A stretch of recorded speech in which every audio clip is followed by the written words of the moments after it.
This podcast is part of the Frederick Podcast Network. Learn more at listenfrederick.com.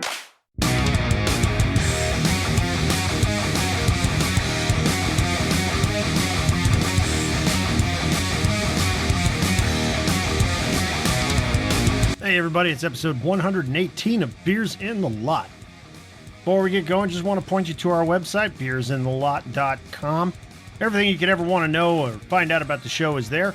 Even got our links to the merchandise store and to Patreon to help support the podcast. And of course, the link to our Discord. Go check it out. So on this episode, me and the guys did a quick run around the NHL to start out with. Talked about the Penguins, the Capitals, the Leafs, the usual suspects. Then we talked about the first playoff game of our Old Fat Bald Guys Hockey League, where me and Daniel and John faced off against Riggs' team. Then we got to talking about holiday plans for the podcast and one of our other favorite subjects, food. All right, let's get into it and crack the beers.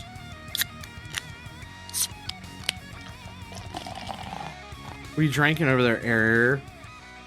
Thought you were about to say Eric. I have from Mountain State Brewing Company, I've got an Almost Heaven Amber Ale, brewed here in the great state of West Virginia. Nice. Are you DJing over there, Riggs? What you doing there, Riggs? Heavy pour. Well, it's right after festival season. He has to make sure his middle finger still works. So, yeah. Make sure so he can crank out those hot mixes. Yeah. What are you fire? Yeah, what are you drinking, Eric? Is yet another beer that I brought back from Cleveland, Ohio, from Fatheads Brewery, which they have a couple different spots. They actually have one near Pittsburgh. Is Headhunter IPA, an award-winning, aggressively hopped West Coast IPA. Oh, from Cleveland, Ohio. It's Nice. actually very, very good. Very good. What about you, Jonathan? What do you have? I have a really light fare this evening. I have some Bullet Bourbon. So, yeah. Light. Bullet. for me, it's light. It's like mother's milk. Love this stuff. Mother's milk. Mother's milk. Yeah. But, yeah, it's a little chilly out, so get something warm your insides. That'll do it. Yeah, that will. Danny, what are you drinking this evening? So I have from New Realm Brewing Company, Tank Dog West Coast Style Imperial IPA. I haven't had a sip yet because I also had a heavy pour. We'll allow it. Why did the Penguins get rid of Evan Rodriguez? I'm watching him play for Colorado right now against the Blues. He has completely taken over this game. Like, completely. He just drew a penalty. He had the puck for about 40 seconds a little while ago, I guess last shift or whatever. Like, what? Why? I don't understand. Please explain to me, Yinzers. I don't know if you heard they signed 2 aging veterans in the offseason. Malkin and Letang. Letang, I also would like to report as of today, I believe in the 220 some defensemen that have skated so far this season. I think like 199 of them have more goals than he has. He has 0 at this point. And also they re-signed Kasperi Kapanen, who's been a scratch the last 4 games for the Penguins, and that includes during their 7-game losing streak, which they were on. So, well, they're not on that anymore. No. They're starting a new one. Yeah. Yeah. Well, but the way I look at it, that road trip they went on 5 of 6 points. So I'm not saying they're out of it, but this week will be interesting because they have some stuff going. Yeah, they have some stuff. Yeah. We'll see what happens. But yeah, I have no clue why Erod, because I actually liked him. And I think he led the team last year in actually drawn penalties. Out of all players, like he drew like a trip here, and then he's on power play 1 with Kale and Big Mac and like all those guys. Yeah, he seemed to play well with the Stars last year. He looks with Crosby and Gino. He looks like an all-star right now. Well, if you remember, he was second on a BU team in points with his running mate Jack Eichel. That is correct. So Evan Rodriguez has this history of doing very well with superstar running mates. I mean, he looks like he fits right in with them. Like He's smart. He skates well. He has good puck skills. Almost like a Pascal Dupuis type of player, right? but better hands. Ooh, I would say better way more hands. skill. Way more skill, better I would hands. say vastly more skill. Do you think Erod walked into the Pens facility every day and dropped an F-bomb to Gino too? Just like those Maybe he should have. He'd probably still be there. Yeah, you're right. But yeah, I don't know. Like Pens are in a weird spot. Colorado looks like they're starting to cook again. They started off a little slow, but for a team like that, I don't worry about that. I'm like, they're gonna be just fine. Same like Tampa, kind of to some extent. Like Tampa, you're like, they just need to get in. They just need to get in the dance. They're fine. Darcy Kemper's been looking really good lately too. Yeah, too bad the team around him's trash. Well, last night he got pulled after 9 shots. I think he let in like 5. 4 or 5 of the 4 9. of his first 9. Yeah. Well, 2 of them, like one bounced off of Dylan Strom's ass, and the other one went off of Gustafson's skate and went in. Yeah. So whatever. Like, and Matt Irwin had 2 fighting majors in the same game. Yeah. Well, I mean, what else? Stud. What else is he doing? What else does he do? Yeah. What else is he doing? What is a Matt Irwin? What is a Matt Irwin? Well, no, seriously, like when I turned that, I didn't even watch it yesterday because the kids had a game and I couldn't be bothered with hockey after I got home. But we won't get into that, I guess.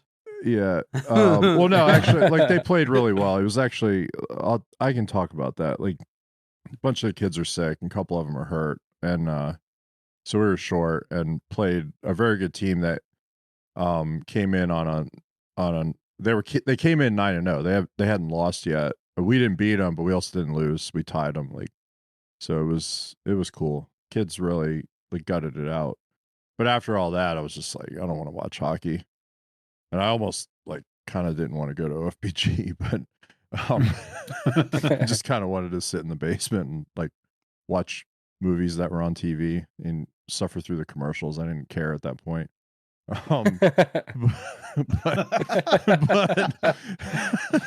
man, that was a state yesterday. But no, you just I just wanted to. That kind of sounds like that's part of a Wes Anderson movie that you're describing. Yeah, I just didn't even feel like I just sat through the commercials, man. But when I do watch Washington, like I'm just like, who are these people? Who is this team? Because everybody's hurt. So Well, the thing is that all those people because they've been in the league for the second most of any team in the that's correct. NHL. That's correct. That doesn't mean they were memorable though. Well, true. Fair enough. But somehow, yeah, they dropped that one yesterday, but they beat Tampa Friday night like 5-1 or something. So, who knows? Whatever. It's early. Can they make the playoffs without Tom Wilson until January and without Backstrom until probably the end of the season, if he even can play? I think having Tommy out hurts him significantly. Absolutely. Yeah. Absolutely. He's huge.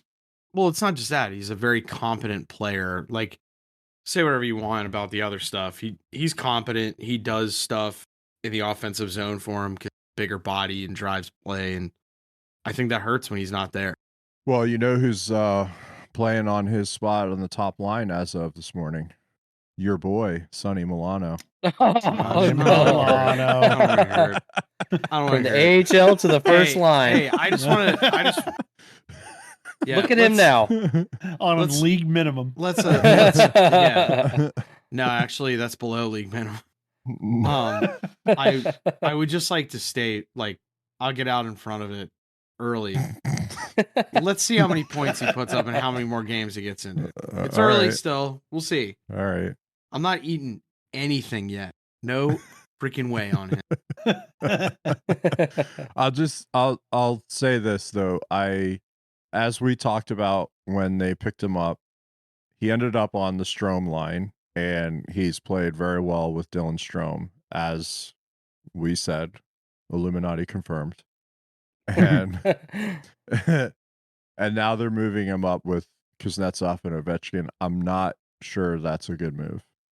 I don't like to get into like the line combination stuff because I think it's a crutch for the beat writers because it's something they could talk about every day. But I don't think he's gonna fare as well with Kuznetsov specifically. I think the guy he needs to play with is Dylan Strome. Yeah, I like Dylan Strome. I think they got him for like pennies on the dollar when the Caps signed him. Yes. Signed him. Yeah, that was a good signing. Yeah. And Dylan Strome does a lot of things on both sides of the rink that make it easy for his line mate. I think he does a lot of stuff really well. I'm still kind of shocked like the Caps got him just because it's like there should have been a lot of other teams like calling for his services. I mean, it wasn't as bad as Sonny where his agent had to call around for him, but you know, like it's okay.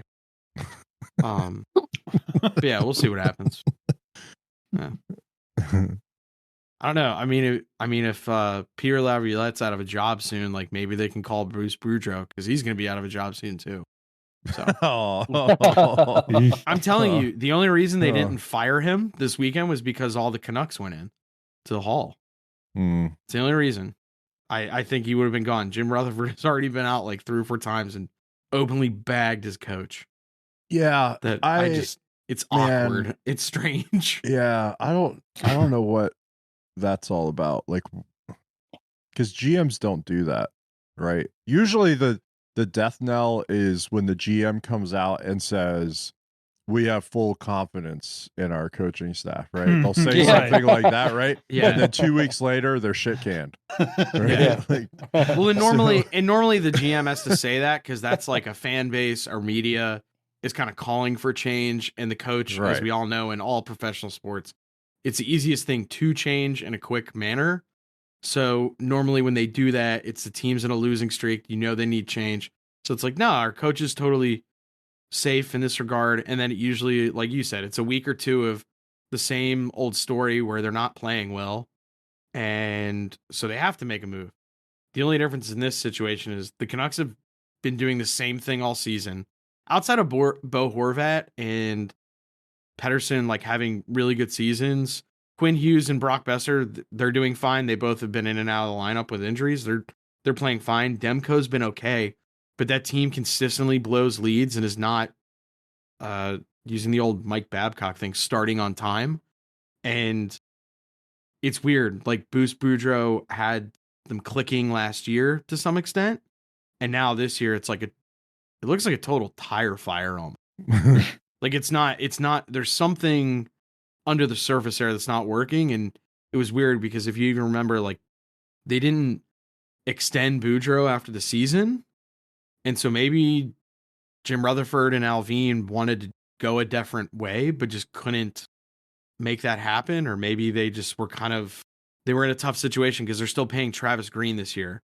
So if they fire Boudreau hypothetically, and he has this year on his deal, anyone they hire, they will be paying 3 coaches this year. 2 won't be coaching. Yeah. And I don't see anybody giving Travis Green a job this year. I think he's going to let his contract expire and then come back to the league next year. And Bruce Boudreau, I don't know, he's an older guy. He has 600 wins, very successful, yes, but like I don't see how he gets another shot in the NHL at this point. Maybe they think they want a new voice, a new vision. Younger guys are coming in more and more. And especially with the whole player development thing that a lot of teams are trying to get to or preach. Like Bruce needs a team that's either kind of ready or already there. Like Bruce can develop players offensively. Like the Leafs? Well, I think that's Barry Trotz's job. Ugh. Yeah. Oh, I know. God. I just have an odd feeling on that one. They already have trouble scoring goals. Yeah. I know. Hey man, Barry Trotz made it work in Washington because he had a separate set of rules for some players. Yeah. And other players you had to do another thing. It wasn't just a double standard. It was like a quadruple standard. Exactly, because every player had a different set of rules. But you know what though? Like, I think that's kind of Trott's like not breaking on his mindset of like, I like this, this, and this, and we all know he's a very, we'll call it structured guy. That's the way he operates. But like, if he's gonna let some of your thoroughbreds kind of run, I don't see a problem with that. I mean, as long as you're getting the result, right? And Matthews hasn't, my opinion on the Leafs, like Matthews has not looked very good this season. I don't know if it's an injury or something else going on. Like, he has jacked up so many one-timers and like little touch plays, and it just like explodes off his stick. Marner looks fine. Nylander looks fine. JT, even though he's, a little older, he's doing fine. I think he's putting up points. And the bottom six sucks for the Leafs, and so does the goaltending to some extent. And their D-core minus Morgan Riley. Oh, and TJ Brody's announced out today too. Their best defenseman, I think. So we'll see how that goes. Muzzin's out indefinitely. Like, which is scary because I remember like Marner and all those guys were like, oh, I hope he can enjoy his quality of life, and it's something with a spinal injury. It's not. There was cervical. It's cervical, yeah. And it sounds like it'll be reevaluated in February, but like, I really hope he's okay because that sounds bad. It's scary. Yeah. It made me think of Jack Eichel again when I heard it, though. Just like a guy who had an injury, didn't want long-lasting effects, did something a little outside of the grain to fix himself in a permanent way versus that neck fusion. Not saying that Muzzin needs that surgery or can get it. I'm far from that medical advice. But yeah. Are you a doctor? I should be. No. And I don't stay at a Holiday Inn Express. But yeah.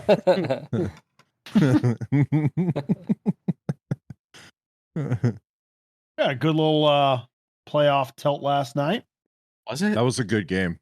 That was a good game. It was close. That was a very good game. It's back and forth. Yeah. We were when we were on the bench, we were on our bench, we were all saying like, man, this is like a really good game. This is the way all OFBG games should be. It should be that close. I felt like everybody was skating too. Yeah, and we had the skaters last night. That was the other comment that came up a lot, was like the pace was really good and everybody was moving, and it was really good.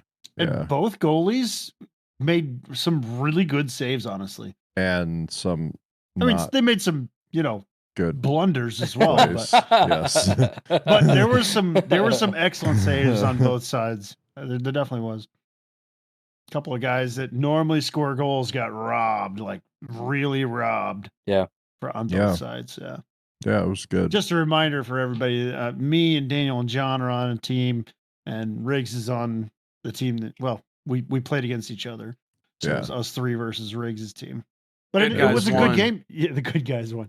But it was the score line. It ended up 6-3, I think, but it was 1-0, I think. Do we want to talk? Do we want to talk about how you got changed off the ice when our net was empty, and the guy that changed for you scored the empty net goal? Scored the empty. That was the most I've seen it. That's the most I saw that guy skate all night. Disgusting. Gross. I've never been so angry. I want to spit Tom like was I did throwing last up night. on the bench. I was throwing up on the bench. He was dry. He was disgusting. literally vomiting and literally word vomiting at the same time. I couldn't comprehend what I was watching.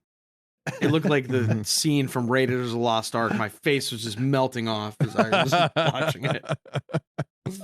Never seen anybody argue for his own team to not score a goal. I heard him yelling for the bench. He's like, "You have no respect. Have some respect for yourself." Or something. All I heard was the word respect. I was like, "Oh, here we go." Yeah. You guys knew who was shouting it. Yeah, he made a good play at the blue line to get it out, and then the second I saw him like kind of touch the puck after he got the D, he had all that wide open space. I knew what was going to happen. I knew. I didn't even have to like. I looked really quick, like glanced, and I'm like, oh, I can see. I've seen this movie a few times, unfortunately. Are you adding him to your book? Yeah, he's in the book. Totally in the book. He's also gonna join my dossier.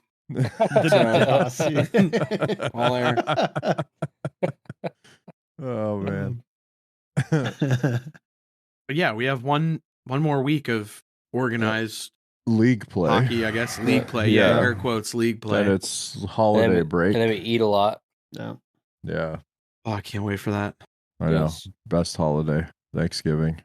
Oh, before we finish up talking about that game, I got to point out that one of the guys here amongst us four showed up last night in a pretty big way and put 4 goals in.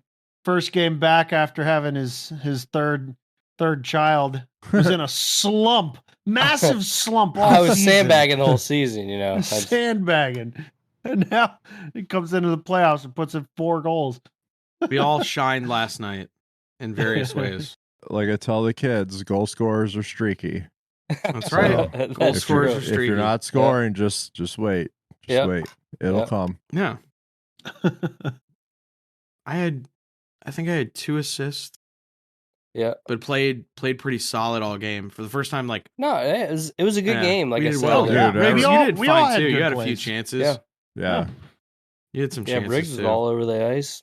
Mhm. Aaron skating. Riggs is a center ice breakout specialist.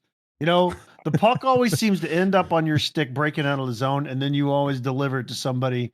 You either can get the blue line at the very least, or you can get it to somebody who can. Yes. I feel like I see that all the time. Yes. I can Eric's move the Carl puck. Malone. He's the postman. I can move the puck. I feel like he's always in a Just good delivering scoring the mail. position too. Like he's always ready. He's always ready for the puck. Yep. His teammates might not get it to him, but you know, just he's always ready. Just get it to Comes. Get him the puck. Yeah. me. Or just shoot it on net like I was screaming at one point. So both teams had the same game plan. Just put it on net. Well, no, like I don't know what's going on, but somebody's trying to make moves at the offensive blue line after we set it back up to the point, and it's like just send it back down low or get it on net, please, because that's what we're waiting for. Yep. But then somehow it goes the other way. People watch a few clips of Cale Makara before the game and they get too excited. They think Trying they to know what walk they're the blue doing. line. Yeah. Yeah, they just get too geeked up. Yeah. So then going back up ice on the back check, I'm screaming, shoot the fucking puck. I will say though that it was kind of back and forth. I mean, like the defense is pretty good. I mean, normally our games, you know, we see like 10, 12 goals in a game normally, but in playoff games, it's pretty typical for them to be like 4-3, 5-3, whatever. Well, it was 3-3 for a long time. It was 3-3 until late in the third. Yeah, a long time. Was it all the way to the third? Yeah. Oh wow. We pulled away. Yeah. Pulled away. Yeah, it was Daniel pulled us away. Yeah. Yeah. He beat the goalie to the far post. Yeah. Like on our goal line. That was nice. It was like my only good goal. All the other ones were just fucking trash. That was it. After that, like we all said in the room, like that was the game. That was it. Yeah. It's always more of a defensive game in the postseason. Defense wins championships. That's what they say.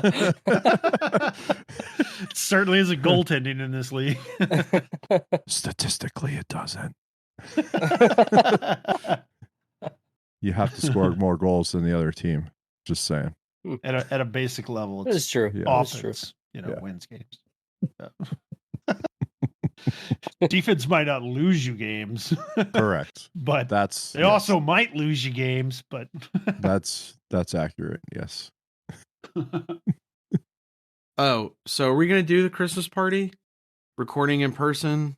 That's basically near the holidays. Just call it. Are we going to record in person? Right. Well, sure, but I say Near Christmas party because it's around funny. the hall. Why Around can't the we call it holidays. Christmas? It's funny. Holidays. The hall. We could call it we could call it a Christmas party when we're doing it, but for all intents and purposes, it's just we're recording in person yes. around the holidays. Yes. It sounds different. It feels different. We're like, oh, it's a Christmas party. It feels different than let's record in person. I see Christmas Vacation when the whole family's there, and they have like the dinner and everything. Like that's a Christmas party. Yeah. Like there's got to be food and other shit. You want me to bring a charcuterie board?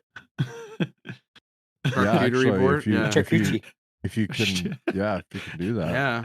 Yeah, that'd be great. You should. Actually, Actually, yes. I can pick up charcuterie some, board of a party pack. Oh, ooh, now we're talking. Nice. Wait, Serve it on a plank of wood. Daniel, you know what you should do? If you do a charcuterie board, but like get various Taco Bell items and just cut them up nicely, like in like flowers and rosebuds somehow, and you could stick that out. Get a And then, like- quesadilla, cut it up and like then- 9 different ways. Yeah. but especially on Serve the it on a board. plank of wood. That's what I'm saying. If you could somehow get the wood to like be in the shape of a big bell somehow, like and get it. Gee, Like, oh man, That's a little much. That's a little much. Oh man. But if you think about it, if you put tacos on a piece of wood, it basically is charcuterie, right? Yeah. Because you Essentially, have, yes. Yeah. you have meats and Huh. cheese, Yes. yeah, right? Yeah. So yeah. that's charcuterie. Perfect. I think we're onto something here. I think we have a chance to get a good viral trend before Twitter goes completely belly up. Oh. I think we'll be the last viral trend on Twitter. Did you get your Hell blue yeah. check yet? No, I'm not doing that. I didn't want to part with the $8. With $8. That's a party pack right there. My biggest gripe about it is that now that like people, I was telling them, Aaron, I was like, now that like Mike Ballsack 1922 can get a blue check mark and put his tag is like Pfizer Corporation, and no one checks it, and he just tweets, and people are such sheep. They're like, fuck me, and like the stock plummets $1 million. Yeah. It's like I have no desire to do that. Like that's too much power for one man. What would somebody do if they were trying to tank Beers in the Lot stock and impersonated us on Twitter?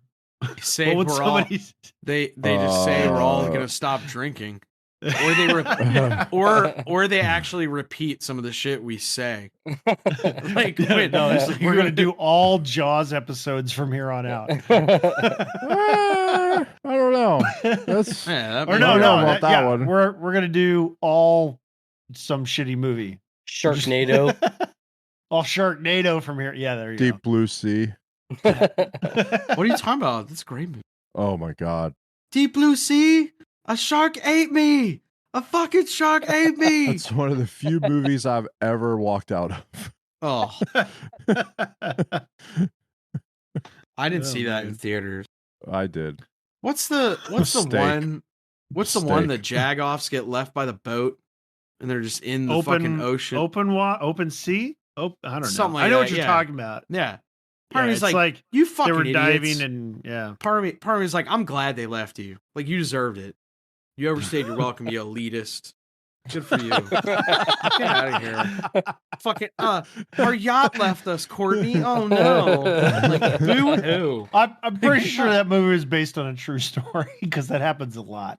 Not Oh, a for lot, real? but it happens. Yeah, it Time out. absolutely happens. Time out. If What? you have a boat, that's like, No. Dude, You go out on one of these that is cattle car crazy. scuba diving boats. Oh yeah. And they People take get you left. out. Yeah. And there's like 15, 20 people in the group, and they miscount when you come back up and they leave. Yeah. That happens. miscount. That happens absolutely all the happens. is the time. captain getting Yeah. sauced? No. Yeah, man, they just- probably. What else would you do when you're sitting there? What? Waiting for these jags to get up, Get up out of the Yeah, water. you're right. Actually, I No, saw that the funniest. absolutely happens all the time. I wanted to send it to you. I can't find it on Twitter. Someone at the Steelers game yesterday said this is the most Yinzer thing ever. So the Steelers had the first home game in like 3 weeks. Somebody brought a bag of the Isley's chip chop ham into the Oh, and they had it like in their seat. They were sitting there. You knew it was a fork. I'm like, like, and the best is Yinzer thing they ever. someone needed did, something like, with their Iron City. someone did something like the little John F. Kennedy when he takes his hat off, like that. Like Yeah. the guy, Salute him. Yeah. yeah, like that's the best thing in the world. That's awesome. Ugh. I keep telling Jessica every time we go, she's like, "Stuff is so gross." I'm like, "You don't have any flavor." You know what I'm talking about. you don't understand culture. Yeah. All right, that's it for this one. You clearly understand culture because you're listening to our show. Thank you. Thank you so much for your listen. We really appreciate all the support we get. Be sure to like and rate and review on your podcatcher and tell all your friends, teammates, anybody in the hockey world, tell them about our show. It'll help us get more listens and reach more folks. And once again, be sure to check out beersintheLot.com for all the info on the podcast. Until next week, have a good one. We'll see you then.